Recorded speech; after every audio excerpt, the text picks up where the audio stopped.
फ्रिंजों की चौड़ाई के लिए व्यंजक प्राप्त कीजिए।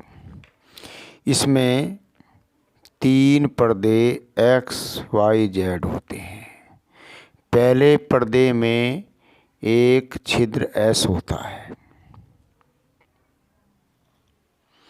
और दूसरे पर्दे में वाई में 2 छिद्र S1 व S2 होते हैं, जिनके बीच की दूरी स्मॉल d होती है।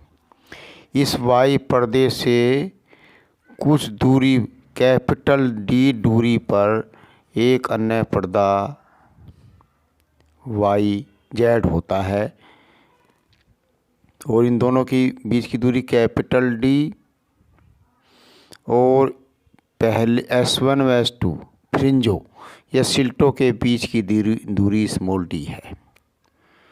माना कोई एक वर्णीय प्रकाश स्रोत जब S1 छिद्र से चलता है तो वह S दूसरे पर्दे में S1 व S2 से जब निकलता है दोबारा, इससे निकलने के बाद इनसे निकलेगा विवर्तन के कारण, तो ये प्रकाश हाइगेंस की द्वितीय तरंगिकाओं के रूप में S1 व S2 से होता हुआ पर्दे Z पर बिंदु P पर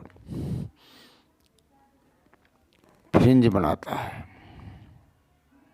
या व्यतिकरण होता है। तो C से सीधी O पर चलेगी तो ये केंद्रीय फ्रिंज हो गया, तो O से P तक की दूरी स्मॉल x हो जाएगी। इस प्रकार से अब हमारे पास हमने इसमें S1 से यहाँ पर लंब डाला, तो ये कोण जो हमारा थीटा है तो ये भी थीटा होगा। इससे और इससे बिल्कुल दोनों से किरणें जो हैं प्रकाश व्यतिकृत हुई, तो ये यहाँ पर बिंदु P पर हुई। अब हमने क्या करा, S1 S2A COP ये दोनों समरूप हैं। त्रिभुज S1 व S2A तथा त्रिभुज PCO ये दोनों क्या हैं, समरूप हैं। तो समरूप त्रिभुज की विशेषता है, हमने देखा कि ये वाला जो समरूप त्रिभुज है S1 S2A, इसके सामने की जो भुजा है S2A, तो इस वाले त्रिभुज के सामने की भुजा PO, तो S2A PO ये दोनों हमने एक साथ ले ली, इनको अनुपात में ले लिया। अब छोटे वाले त्रिभुज इस वाले में S1 व S2 इसका आधार ले लिया यहाँ पर। अब नीचे वाला CO इसका आधार ले लिया। अब ये दोनों मान हमें पता है कि PO x है, S1 व S2 स्मॉल d है और CO कैपिटल D है। ये हमने मान रख दिया, इसके स्थान पर x रख दिया, इसके स्थान पर स्मॉल d रख दिया और इसके स्थान पर d रख दिया। ये मान रख दिया। इस प्रकार से इसकी गुना इधर हो गई, तो S2A बराबर x स्मॉल d बटे कैपिटल D, ये समीकरण नंबर 1 हो गई। S2A एक पथांतर है। ये पथांतर कौन सा वाला है, ये वाला पथांतर है S2A। ये दोनों आपस में बराबर है, S1 P और A और P ये दोनों आपस में बराबर हैं। तो अब हम क्या करेंगे, दीप्त फ्रिंजों की स्थिति में, अब हमें दीप्त फ्रिंजों की स्थिति निकालनी है। तो दीप्त फ्रिंजों की स्थिति में प्रकाश की तीव्रता अधिकतम होती है।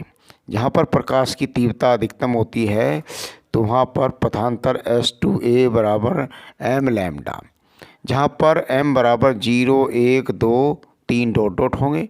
यहाँ पर प्रकाश की तीव्रता अधिकतम हो जाएगी, तो यहाँ पर हम क्या करेंगे, S2A बराबर m लैम्डा जो है इसका मान समीकरण नंबर जो हमारी यहाँ पर है इसमें रख देंगे। यहाँ पर रख दिया तो यहाँ पर क्या होगा, m लैम्डा बराबर x d स्मॉल d बटे कैपिटल D। अब हमें x का मान याद करना है, तो x बराबर क्या हो जाएगा, ये ऊपर चला जाएगा, ये नीचे आ जाएगा। तो x बराबर होगा small m capital D lambda बटे स्मॉल d। ये समीकरण हमारी 2 होगी। अब हमें फ्रिंजों की चौड़ाई याद करनी है। फ्रिंजों की चौड़ाई बराबर W होती है। इसका फार्मूला है, इस परिभाषा है कि दो क्रमागत दीप्त फ्रिंजों के बीच की दूरी को दीप्त फ्रिंजों की चौड़ाई कहते हैं। इसे W से प्रदर्शित करते हैं। अदीप्त भी हो सकती हैं, दीप्त भी हो सकती हैं। ये दीप्त के लिए है, दो क्रमागत दीप्त फ्रिंजों के बीच की दूरी को दीप्त फ्रिंजों की चौड़ाई कहते हैं। इसे W से प्रदर्शित करते हैं।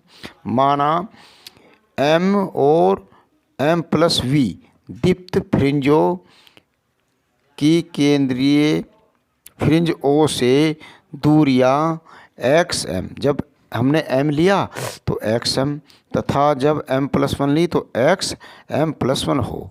तो हमारा सूत्र जो है क्या है,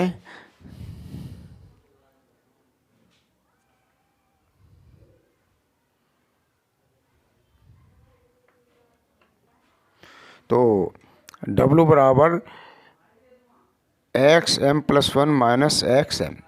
तो अब हमारा XM बराबर कितना है, तो हमारा X बराबर है X बराबर MD लैम्डा स्मॉल d, ये है। तो यहाँ हमने M लिख लिया, तो यहाँ पर M आ गया। अब हमने यहाँ पर XM+1 रख लिया, तो यहाँ पर इसके स्थान पे M+1 ब्रैकेट 1 D और लैम्डा बटे स्मॉल d हो जाएगा। तो इस प्रकार से हमने इसका स्थान पे हमने ये वाला मान रख दिया और इसके स्थान पर हमने ये वाला मान रख दिया। दोनों में रख दिया। रखने के बाद दोनों में capital D lambda small d, capital D lambda small d, ये दोनों में कॉमन है। जब दोनों में कॉमन है तो हम क्या करेंगे, इन दोनों को दोनों में D लैम्डा स्मॉल d और D लैम्डा स्मॉल d दोनों में कॉमन है, इनको क्या करेंगे, हम भार ले लेंगे। अब जब हमने भार ले लिया तो लेने के बाद इसमें यहाँ बचा कैपिटल D लैम्डा बटे small d bracket M+1 minus M, bracket खोल देंगे तो ये वाला जो M है इस वाले M से ख़त्म हो जाएगा। तो यहाँ एक बचेगा, तो W बराबर D कैपिटल D लैम्डा बटे स्मॉल d, इसकी एक में गुना करेंगे तो ये आ जाएगा। तो W बराबर D लैम्डा स्मॉल d, इसको याद करेंगे। ये फ्रिंजों की चौड़ाई का व्यंजक है।